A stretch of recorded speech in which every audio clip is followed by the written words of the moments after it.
Hello everyone, आज के इस वीडियो में हम बात करेंगे अलग अलग स्टोरी की बिल्डिंग में फुटिंग का साइज, कॉलम का साइज एंड प्लिंथ बीम का साइज डिसाइड करने के लिए कौन सा थंब रूल यूज होता है। ये जो थंब रूल है एक्सपीरियंस के बेसिस पे बनाया गया है। तो सबसे पहले हम स्टार्ट करते हैं फाउंडेशन से।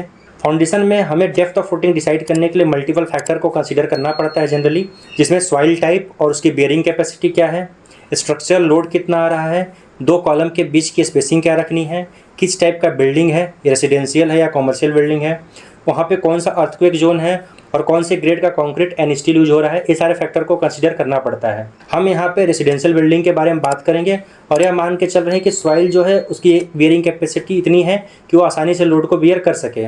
यह रूल ब्लैक कॉटन सॉइल के लिए अप्लाई नहीं होता है। तो सबसे पहले हम बात करते हैं सिंगल स्टोरी रेसिडेंशियल बिल्डिंग के बारे में। तो इसमें जो डेप्थ ऑफ फाउंडेशन रहने वाला है वो 3 फीट टू 4 फीट रहने वाला है। जनरली ये बोला जाता है कि 3.5 फीट का डेप्थ हम लोग को प्रोवाइड करना चाहिए फाउंडेशन में।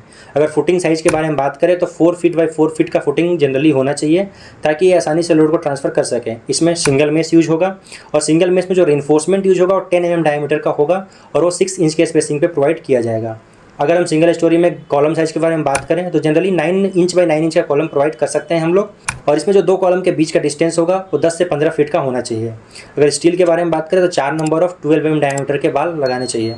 इसमें जो कॉलम में स्टीरप्स यूज होगा वो 8 mm डायमीटर का होगा और ये स्टीरप्स 6 इंच के डिस्टेंस पे प्रोवाइड होने चाहिए। अगर प्लिंथ बीम के बारे में बात करें तो इसमें 9 इंच बाई 9 इंच का प्लिंथ बीम प्रोवाइड किया जा सकता है और जो प्लिंथ बीम में रिन्फोर्समेंट आने वाले हैं 12 mm डायमीटर का हो सकता है।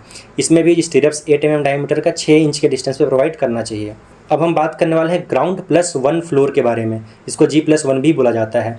इसमें जो फाउंडेशन का डेप्थ होने वाला है 4 फीट से लेकर 4.5 फीट तक होता है और रिकमेंड यही किया जाता है कि 4.5 फीट को आप प्रेफर कीजिए।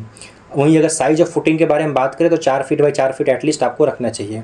अगर स्टील रेनफोर्समेंट के बारे में बात करें तो 10 mm डायमीटर का बार यूज होगा सिंगल मेश बनाने के लिए और इसमें 6 इंच का स्पेसिंग प्रोवाइड करते हैं दो स्टीरप्स के बीच में। अगर हम बात करते हैं G+1 में कॉलम के साइज़ के बारे में तो 9 इंच बाई 12 इंच का कॉलम एटलीस्ट देना चाहिए, जिसमें 12 mm डायमीटर के 4 नंबर ऑफ बार यूज होने चाहिए। इसमें जो स्टीरप्स होते हैं वो 8 mm का होता है, उसको 6 इंच के स्पेसिंग पे प्रोवाइड करते हैं। दो कॉलम के बीच का डिस्टेंस 10 फीट से 14 फीट के बीच में होना चाहिए, उससे ज़्यादा रखने पे दिक्कत आ सकती है।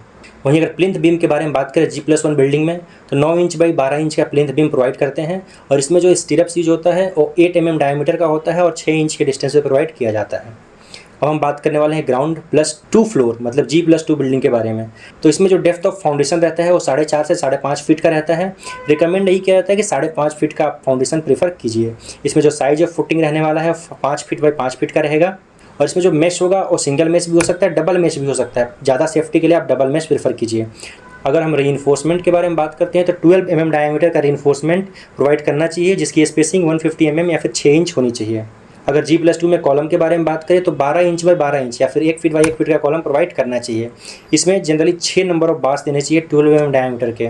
इसमें जो स्टीरप्स यूज होगा वो 8 mm डायमीटर का होगा, जो कि 6 इंच के स्पेसिंग पे प्रोवाइड किया जाएगा। इसमें भी दो कॉलम के बीच का डिस्टेंस 10 to 15 फीट से ज़्यादा नहीं होना चाहिए।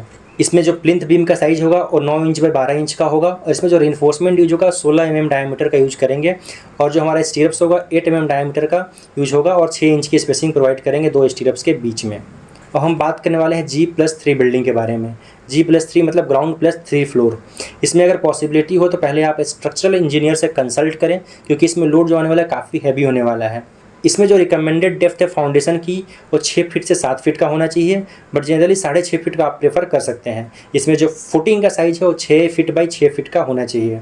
इसमें जो रिइंफोर्समेंट आएगा वो प्रॉपर डबल मेश आएगा और इसमें डबल मेश में जो रिइंफोर्समेंट आएगा वो 12 mm डायमीटर का होगा और 6 इंच की स्पेसिंग पे प्रोवाइड किया जाएगा। अगर G+3 में कॉलम के बारे में बात करते हैं तो इसमें 12 इंच बाई 15 इंच का कॉलम प्रेफर किया जाता है। इस कॉलम में जो बार लगने वाले हैं वो 6 नंबर ऑफ बार लगाएंगे, जिसमें 4 बार 16 mm के और 2 बार 12 mm के हो सकते हैं अगर आपको बजट में चाहिए तो, या फिर आप प्रेफरेबली 6 बार यूज करें 16 mm के।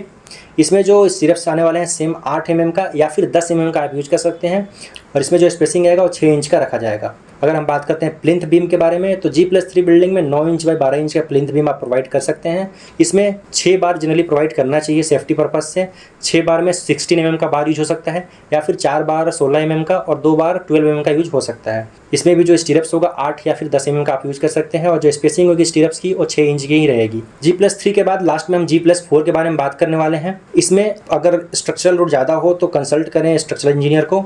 इसमें जो नॉर्मली फाउंडेशन की डेप्थ रखी जाती है वो 7 फीट से 8 फीट की रखी जाती है। जनरली 7.5 फीट रखने से सेफ्टी बना रहेगा। फुटिंग का जो साइज़ होगा वो 7 फीट बाई 7 फीट का रहता है। बार जो है 12 mm का या फिर 16 mm का प्रेफर कर सकते हैं। जनरली डबल मेश प्रेफर करना चाहिए, इसमें 12 mm भी यूजफुल होता है। जो इस बार की स्पेसिंग होगी 150 mm या फिर 6 इंच की होगी। अगर कॉलम के बारे में बात करें G+4 में तो 12 इंच बाई 18 इंच का कॉलम एटलीस्ट प्रोवाइड करना चाहिए। और इसमें जो रिन्फोर्समेंट यूज होने वाला है 6 नंबर्स होगा और 16 mm डायमीटर का रिन्फोर्समेंट प्रेफर करना चाहिए। इसमें जो स्टिरप्स यूज होने वाला है वो 8 mm का या फिर 10 mm का हो सकता है और 6 इंच की स्पेसिंग होनी चाहिए स्टिरप्स के बीच में।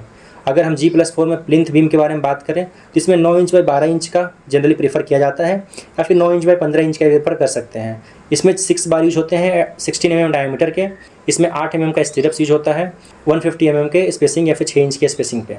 अब हम कुछ इंपॉर्टेंट क्राइटेरिया के बारे में बात करेंगे। तो इसमें सबसे पहले बात करते हैं जो फुटिंग होगा उसमें लेंथ, विड्थ और डेप्थ जो होगा कभी भी 1 मीटर से कम नहीं रखना चाहिए। मतलब जनरली 3 से 4 फीट तक तो एटलीस्ट हमको डेप्थ प्रोवाइड करना ही चाहिए। साथ ही साथ length and width of footing भी 3 से 4 फीट का होना चाहिए। इसमें जो फुटिंग में कवर ब्लॉक 50 mm का और कॉलम में जो कवर ब्लॉक की जो होता है 40 mm का कम से कम होना चाहिए। कवर ब्लॉक के बारे में मेरा ऑलरेडी एक वीडियो बना हुआ है, आप देख सकते हैं। जो फुटिंग में हम लोग बार यूज करने वाले हैं मिनिमम 10 mm डायमीटर का होना चाहिए और कॉलम में मिनिमम 12 mm डायमीटर का होना चाहिए। बेहतर ग्रिप के लिए आप फुटिंग में 12 mm डायमीटर का बार यूज कर सकते हैं। वहीं अगर ग्रेड ऑफ कंक्रीट के बारे में बात करें तो M20 ग्रेड का कंक्रीट यूज होता है और जो स्टील के बारे में बात करें तो Fe500D स्टील यूज होता है। अगर हम बात करते हैं कॉलम के बारे में तो कॉलम में एटलीस्ट 9 इंच बाई 9 इंच का कॉलम प्रोवाइड करना चाहिए। अब हम बात करते हैं एक्सकेवेशन करने के बाद सबसे पहले हमें 4 से 8 इंच तक का एक सैंड का लेयर प्रोवाइड करना चाहिए और पॉसिबल हो तो एंटी टर्माइट ट्रीटमेंट भी कराना चाहिए ताकि कीड़े मकोड़ों को भगाया जा सके। इसके बाद हमें PCC का लेयर प्रोवाइड करना चाहिए। PCC का लेयर 4 इंच से 6 इंच तक वेरी करता है। इसमें M10 ग्रेड का कंक्रीट यूज होता है। PCC के बाद ही हमें उसके ऊपर फुटिंग बनाना स्टार्ट करना चाहिए। तो आज तक के लिए इस वीडियो में इतना ही। Please like, comment, share and subscribe to the channel. Thank you.